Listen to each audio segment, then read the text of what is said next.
2024 সালের অগস্ট এবং জুলাইয়ে সংগঠিত মানবতা বিরোধী অপরাধের অভিযোগে মহাখালী এলাকাতে সংগঠিত অপরাধে যেখানে 5 জন শহীদ হয়েছে সেই ঘটনার মামলার নির্ধারিত তারিখ ছিল।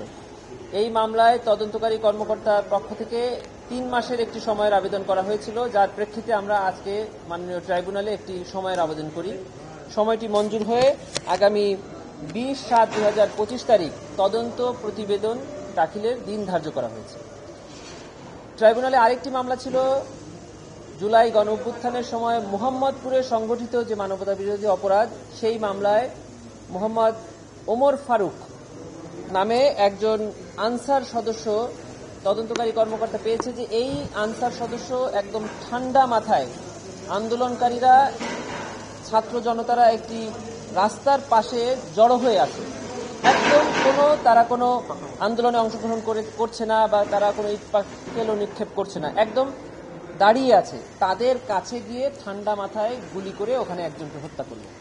এই অভিযোগের ভিত্তিতে মোহাম্মদ ওমর ফারুক আনসার সদস্য, তাকে ট্রাইব্যুনালের আদেশে আইন শৃঙ্খলা বাহিনী গ্রেফতার করেছে।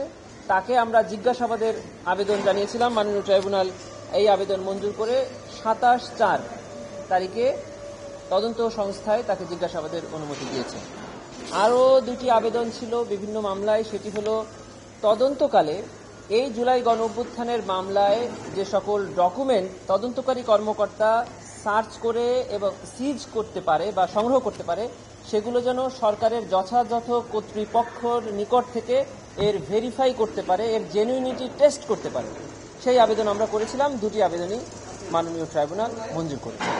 জি, আপনারা জানেন যে শেখ হাসিনা, ওবায়দুল কাদের সহ আওয়ামী লীগের এবং আইন শৃঙ্খলা বাহিনীর এই টপ কমান্ডার্সদের মামলাগুলো ট্রাইব্যুনালে হচ্ছে পার্সন ওয়াইজ, অর্থাৎ ব্যক্তি কেন্দ্রিক মামলা।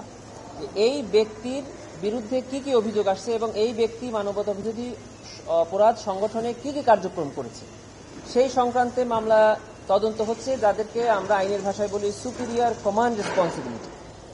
আর যে সকল ঘটনাস্থলে সরাসরি আমরা ঘটনাস্থলে অপরাধের অভিযোগ পাচ্ছি, সেই ঘটনাস্থল কেন্দ্রিক কিছু মামলা তদন্ত চলছে, যেমন আশুলিয়ায় লাশ পোড়ানো মামলা, তারপর রামপুরায়, এরপরে চাংখারপুল, এগুলো হচ্ছে ঘটনাস্থলের মামলা। তো এই যে সুপিরিয়র কমান্ড রেসপন্সিবিলিটির অভিযোগে যাদেরকে ওয়ারেন্ট অফ অ্যারেস্ট ইস্যু করা হয়েছে, তাদের মধ্যে অনেকেই এখন আস্তে আস্তে এই বিভিন্ন ঘটনাস্থলের মামলাতে ইনক্লুড হয়ে যাচ্ছে। এই টপ প্রায়োরিটি বা নৃশংস মামলাগুলোকে আমরা প্রায়োরিটি দিয়ে তদন্ত করছি এবং এগুলোর তদন্ত প্রতিবেদন আগে জমা দিচ্ছি, যার কারণে অন্যান্য মামলাগুলোর তদন্ত একটু ধীর গতি। তার মানে এই নয় যে তদন্ত থেমে আছে। প্রত্যেকটি মামলারই আলাদা আলাদা তদন্তকারী কর্মকর্তা নিয়োগ করা আছে, তারা আলাদাভাবেই সেই সকল মামলা তদন্ত করছে। ব্যক্তিকেন্দ্রিক যে মামলা, সেটিকে কেন আমরা শেখ হাসিনাকে প্রায়োরিটি দিচ্ছি, সেটা হলো উনি হলো অপরাধের নিউক্লিয়াস। উনার ইনস্ট্রাকশনের সকল অপরাধ হয়েছে। উনার বিরুদ্ধে তদন্তটা যদি আমরা একটি চূড়ান্ত পর্যায়ে পৌঁছে যাই, ওই তদন্তের ভেতরেই আমরা তার সহযোগীদের অনেকখানি তদন্তের কার্যক্রম এগিয়ে নিতে পারবো। সেজন্য ওটি কমপ্লিট করে এটির সাথে বাকিগুলাকে আমরা অ্যাটাচ করতে পারবো, যার কারণে আমাদের তদন্তটা আরো সহজ হবে।